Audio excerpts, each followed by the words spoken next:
they were focused on winning because they trusted their teammate on what they needed to do to get better. I mean, it was amazing to watch. Shohei Ohtani doing it to his teammates in the WBC, and they trusted him because they knew that he had been there before, and it worked well for them. Like, it's just having the complete faith in guys that work hard around you is a big thing, especially in the game of baseball.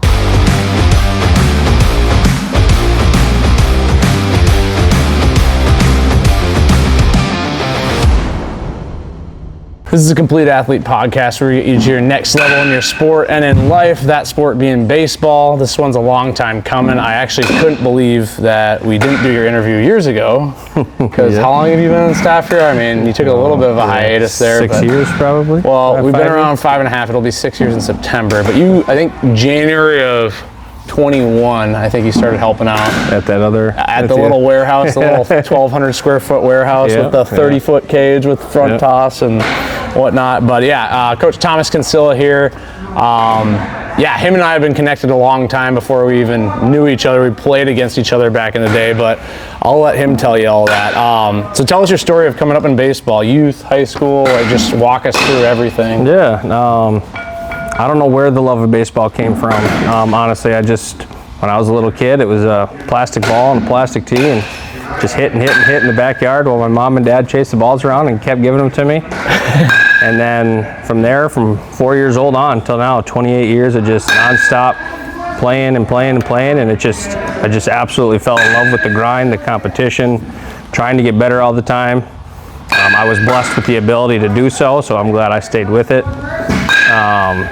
And honestly, as I got older, I just wanted to see how far I could take it. I wanted to see what level of athleticism and how far I could push myself to see how far I could go and play this game at the highest level. And I gave it everything I had, even with the injuries that I had to overcome, and try to keep going so that way I could play as long as I can. And absolutely, you know, now we're still fighting some of those injuries. Gonna take a little hiatus from playing, so I got to coach, but hopefully get back on the field. Yeah, but I mean, you've got the passion for it, and that passion started at an early age, just in the backyard with your parents. Tell us about like those first leagues that you played in. Like, where'd you grow up playing? Yeah. I don't really remember what leagues that. The first thing that I remember playing was Soderville. I played for a long time in Soderville in East Bethel. Yep. Okay. I played a long time there. My dad coached me for a long time as well. Right at those Hamlet Lions Park fields and City Fields. Yep. Played a lot of baseball there. Yeah. From when I was 4 till I was 9, and then when I turned 10 years old, I became eligible for the Blaine traveling program. Was it North Metro then, though? North Metro then. That was tryouts were in the hockey arena. East Bethel Ice Arena. The hockey arena. That. Yep. And then I had a great tryout my first year there, to where I ended up being the highest ranked kid, so they couldn't not take me, unfortunately. Even though you weren't a Blaine kid. I know how that all goes. But it turned out to be an amazing story after that. From when I was 10 to when I was 15, we played every summer, all summer long together. Yep. North Metro, and then I don't know when it switched over. When 2 years, it was 2 years as North Metro, then it became the Blaine Bengals traveling program. Okay. And we got to go to nationals a couple times. We got close to the state tournament wins. But then once we started playing traveling ball, though, we went everywhere. I mean, we played all over the state. Played in Wisconsin, Iowa. I mean, was that with Blaine, or that was with Blaine. That was with the Blaine traveling team. We played in a lot of places. Okay. Especially the icebreaker tournaments were normally more south in northern Iowa, southern Minnesota. Mm-hmm. So that was a lot of fun. That's where my love really, really grew, was that traveling team, because we were like a band of brothers. I mean, we just... Yeah, absolutely. I remember sitting in the back of parents' Suburbans while they were inside eating pizza at pizza pubs and all that stuff, and we were just having a blast and winning tournaments. That's all we did. That's the fun part, is on the tournament weekends, and we're about to have it here in a few weeks with some of our, youth spring teams and whatnot, but like that bonding and that, you can't take that back. You'll always remember that stuff, and then, because you have those experiences, you end up having a passion for the game and working hard at it, because you want to go compete.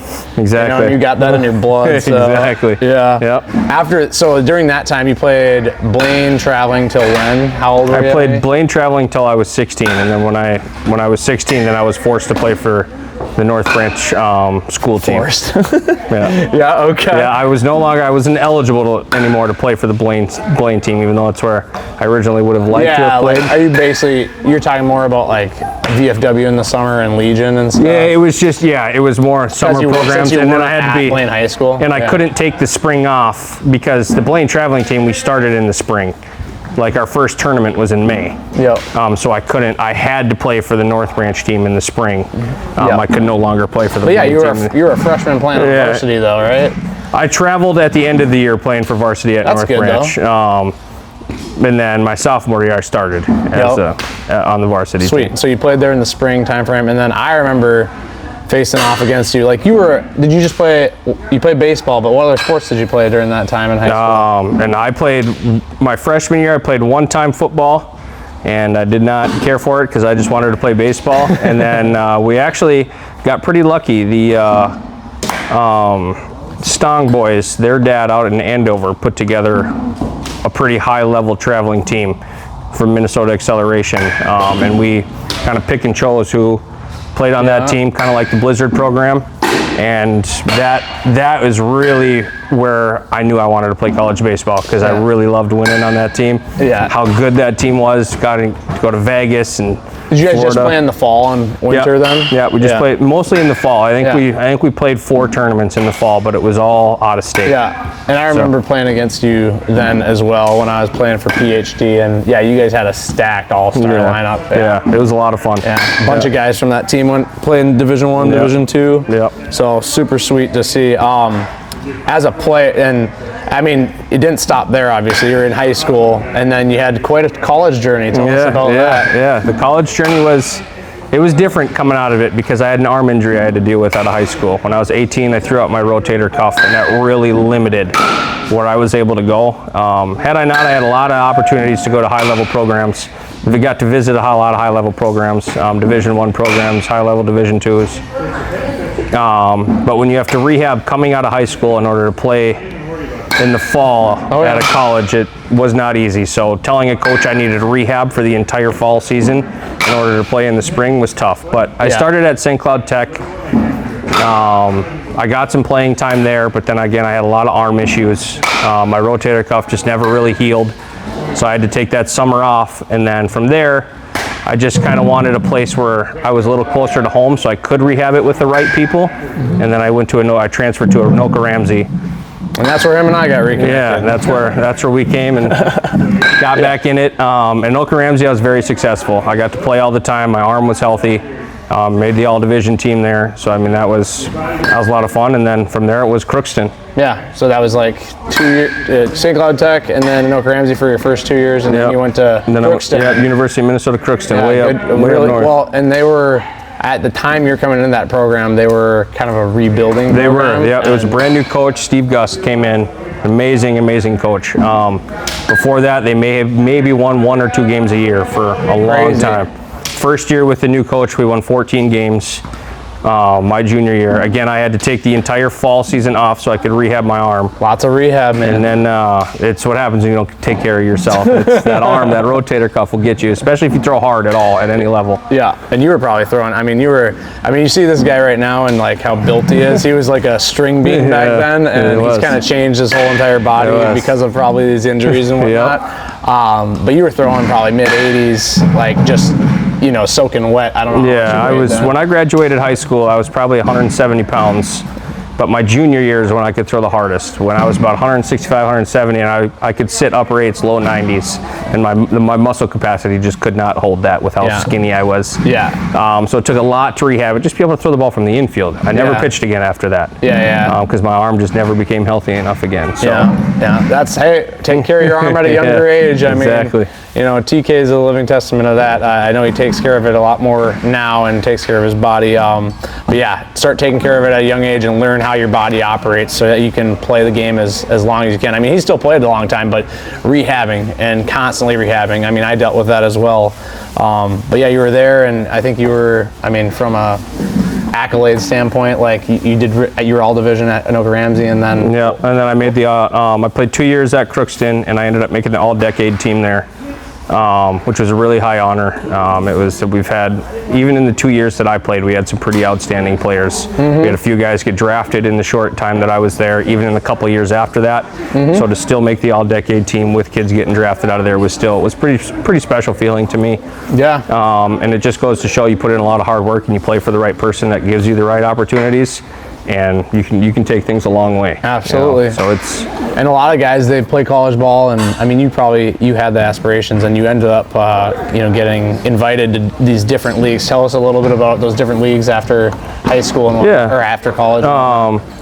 So after college, right away, I had to take a 5th year in order to graduate. So I played 4 years straight, and then a 5th year of school.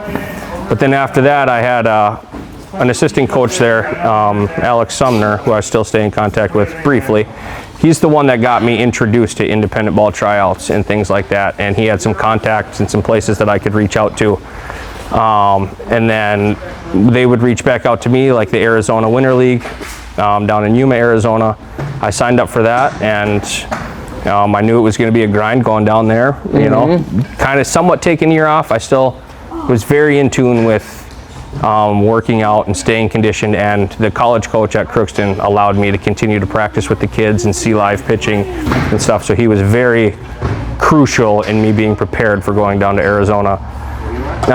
Absolutely. And in the 4 or 5 weeks we were down there, I played really well. And then from there got asked if I wanted to go to the South Florida Winter League immediately after that, which was another 4 or 5 weeks, and played well there at the beginning. Did really well there at the beginning, and then the nerves kind of set in when I knew that I was getting close to time to getting offered contracts, and got offered a contract. How old were you at that point in time? Let's see, I was 22 when I graduated college, 23. I was 23 was when I went to the Arizona Winter League. Yeah. 23, and then straight from there I went to the South Florida Winter League. So still it's crazy. I mean, at 23, you're technically like considered a little bit old. Yeah, exactly. In those leagues and whatnot, and you got new guys coming up each year. Yeah, exactly. You got new guys coming in that are 18, 19, 20 years old, and you have to compete against them. And the second you hit that, little older mark, that 25-year-old mark, they're like, well, we can find a 20-year-old or an 18-year-old that can do what you're doing. Yeah. So it's important to put in the work so that way you don't get forgotten in those areas. 100%. So yeah, you had all those experiences. Didn't you play in Puerto Rico? I did. Played in Puerto Rico for 6 weeks, which is a lot of fun. Yeah. Didn't you learn from some high-level minds? I did. There was the coach down there. He worked with a lot of professional athletes. He's had multiple videos that he showed us of him working with guys like Carlos Beltran and Javier Baez and the people that are down there in those systems. It was just learning the game from those guys down there that live, eat, and sleep baseball. I mean, it was a lot of fun. Yeah. Very high level competition. First time ever seeing a guy throw 101 miles an hour. I mean, it's a different breed down there, and it was a lot of fun. A lot of fun to experience it. Absolutely. And a lot of things to take away, which are still things that I use to coach today, are a lot of the things I learned down there. Yeah, and all those experiences are shaped by those coaches that you had. And it's probably hard to put one person on it because you probably had so many coaches. Who had the biggest impact on you as a player or coach, or multiple? I would say, I couldn't put one on it.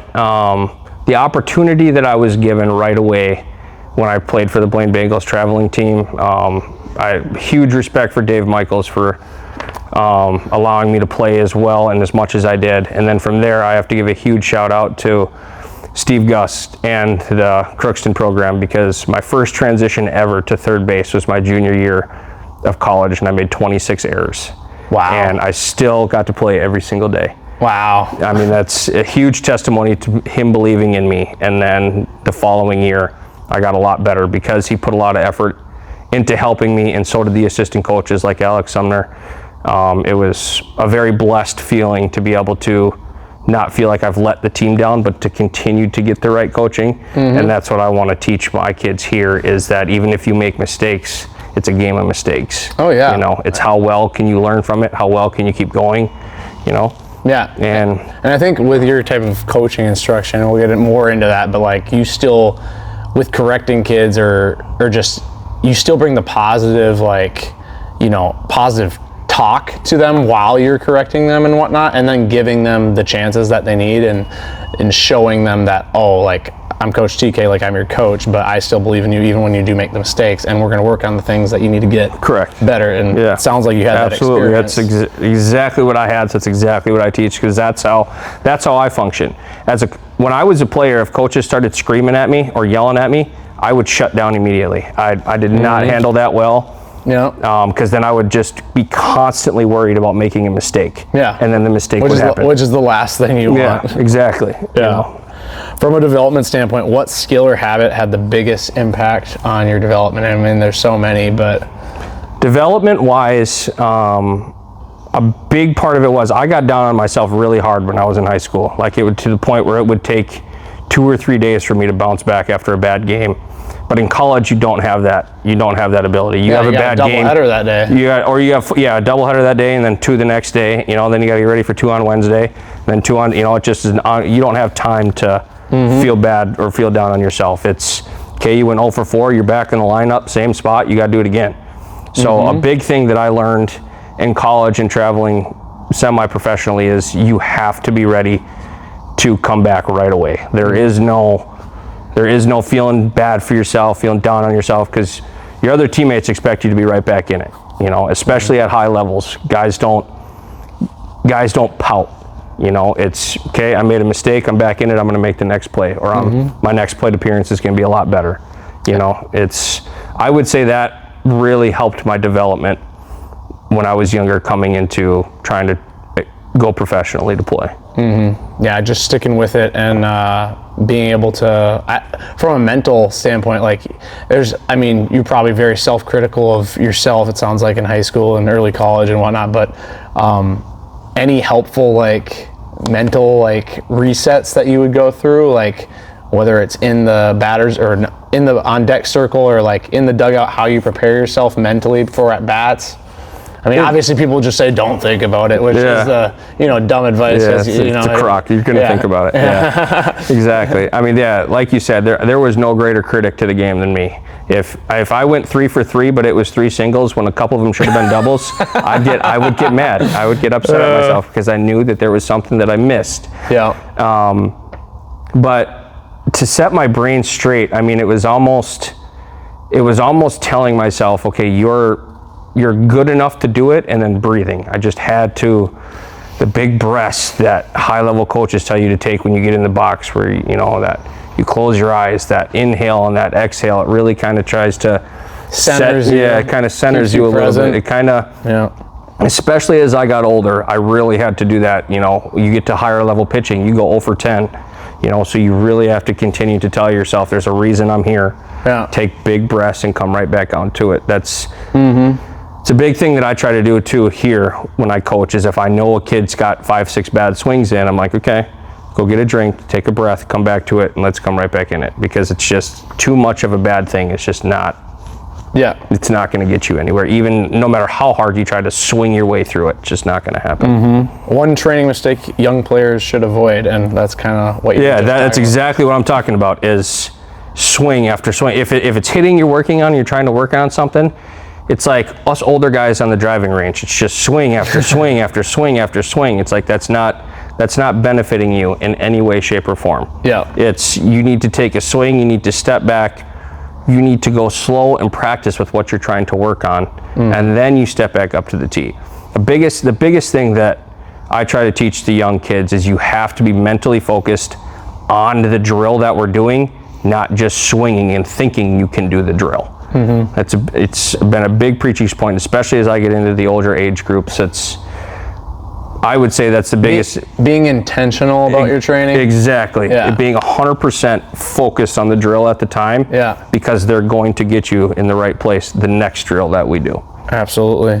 From a mindset and leadership standpoint, and we kind of talked a little bit about that, but what separates athletes who keep improving from those who stall? Athletes that keep improving, it's almost kind of cliche, but they're gritty. It's that they just don't allow themselves to quit. It's even though I went 0 for 10, even get complacent. Get complacent, much better word to use. Yeah. They get complacent. They're like, oh, Oh, I'm okay with where I'm at right now. You know, I start at this age. You know, I don't really care to try to start at the next age group above me. You know, it's those things. It's the complacency is the perfect word to use, because that was one thing that I didn't have. I always wanted to. When I was a freshman, I wanted to start on varsity. When I was a sophomore, all the way up in high school, I wanted to set records. I wanted to do all these things. I just wasn't satisfied just by making a team. I wanted to keep going. And then in college, I wanted to start as a freshman. You know, I just wanted to continue to always be the best that I could. Never was happy with where I was at. Just chasing yourself to get better. And being that this is a game of failure, you have to chase yourself to get better.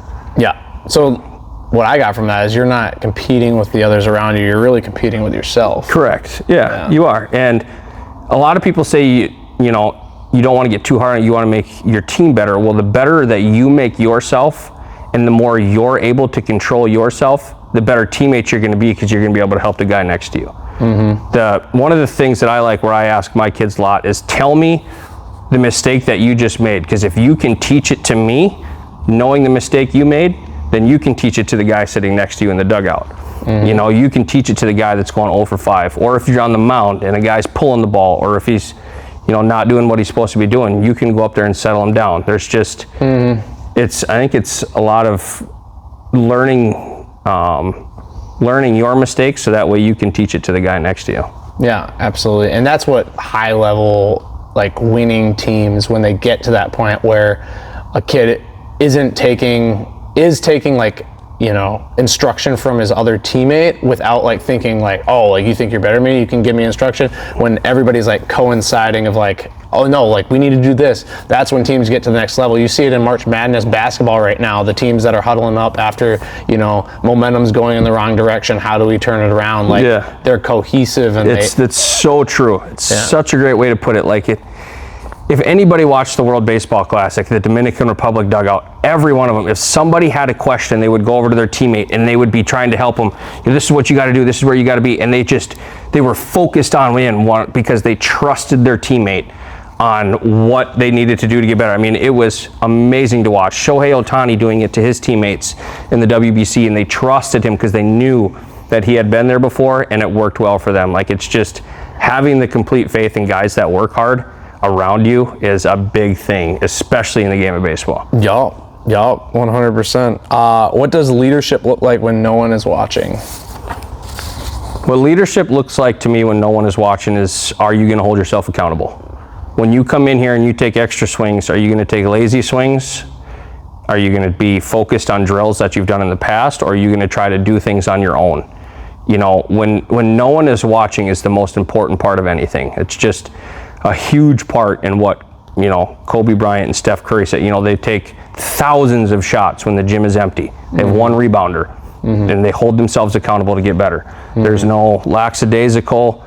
Everything is with a purpose. If you're going to come in here and take lollygag swings and say you got extra work in, that's not extra work. That's just you coming in here to move, basically. There's no intent to anything that you're doing.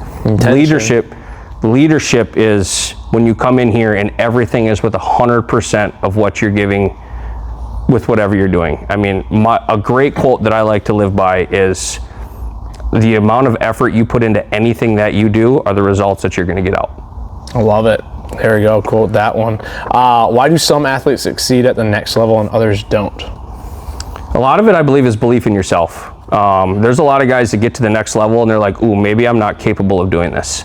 I had that in some of my college teammates, and then especially too, traveling professionally. You get guys that show up and you got pitchers throwing 95 to 100 miles an hour, and guys are like, I just can't do this. I can't hit this. They give up. They get angry. Instead of going to a coach and say, hey, how do I become able to hit this fastball? What do I have to do?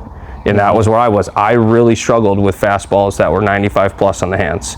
And I worked on it and worked on it and worked on it, and finally hit a 95 mile an hour pitch for a home run. You know, it's just how much are you willing to work on it, and how much are you willing to ask for advice? Yeah. There's so many good people around to ask for advice, especially at those higher level programs. There's no reason to have an ego. Ask for help. Yeah, dropping the ego, knowing that you always are going to have to work on something regardless of how good you are. I mean, that's still what, I mean, you watch these professional players like Aaron Judge or Luis Ariz or whoever it might be, like they're still putting in the work even if after batting titles and home run titles exactly. and all that stuff. So rapid fire questions. Favorite stadium you've played in or favorite stadium in general? Favorite stadium I played in was by far the Puerto Rican the traveling team that stages down in Puerto Rico. Their home field was absolutely incredible. First time I've ever been heckled in Spanish. It was a lot of fun. It was a super cool environment. I mean, it was amazing. Yeah, maybe we're taking a CA team down to Puerto Rico sometime soon. Oh, it's funny. That's a dumb question. Pitcher or hitter? Obviously, we know what you are. Yeah, I'm a hitter. I would have loved if my arm would have stayed healthy to be a pitcher, though. Yeah. I loved being in control of the game when I was on the mound. It was my favorite thing. You were a good closer when I got to play with you at AR for that little bit. One drill every player should commit to. There's so many, but yeah, depending on what you're doing, if you're an infielder, one drill you need to commit to is your dailies. If you're not doing your dailies, you're intentional dailies. Yeah, intentional dailies, 100%. Yeah, doing them correctly. Yeah. As a hitter, it is very important. A drill that you do is high tee inside drill. I will preach that to any kid that gets older, because if you can't stay tight, you're not hitting an inside fastball. Yes, sir.